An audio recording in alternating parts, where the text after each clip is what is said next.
applications and is relatively cheap. But as CTV's medical specialist Avis Favreau explains, redeveloping the drug may not fit into the business plans of the big pharmaceutical companies. The tumor, the 3D Dr. Evangelos Michelakis has given cancer researchers a brand new lead with an old drug, a cheap, inexpensive powder that costs just pennies a dose. You typically get this eureka kind of feeling, and it's actually the most exciting thing scientists can get. The drug, called DCA in short, has been used for decades in humans with some rare inherited diseases. When he added it to the water of mice and rats given human cancers, the results surprised him. And has this big tumor growing in his back. So you can see that even after 3 weeks there is a significant or 70% decrease in tumor size. It shrunk brain, breast and lung tumors in the animals in a matter of weeks, and the drug had no side effects, confirmed by tests of DCA in humans for other diseases. This kind of results, to my mind, are as good as it gets. And it seems to work by reviving the energy-producing components of human cells, allowing the cells to work normally again, triggering cancerous cells to commit suicide. Scientists agree that DCA now needs to be tested quickly in human cancer patients. This is exactly what we want, a drug that has activity, but has also minimal side effects for patients.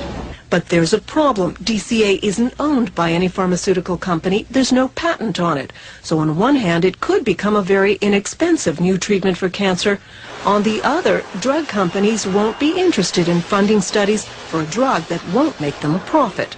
This is a difficult question because typically, there are market considerations.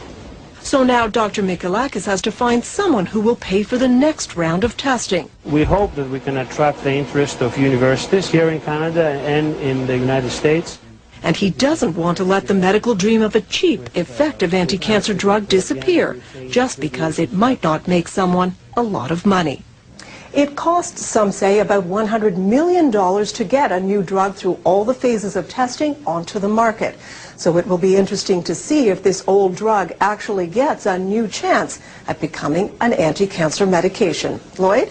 Well, Avis, your report tells us that this drug has great promise. So why aren't companies and institutions lining up to get behind it? Well, first of all, Lloyd, this is the initial report.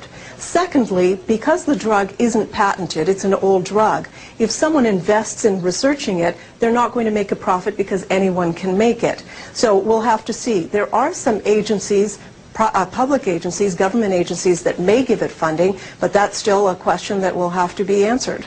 But unless big pharmaceutical companies are behind these things, they may go nowhere, is that it? Well, actually, Lloyd, I've had 2 other stories where drugs have shown great promise in the preclinical phase, and because they were orphan drugs and no one picked up, nobody could get the patent on it, they've gone nowhere. So I will be keeping an eye on this one.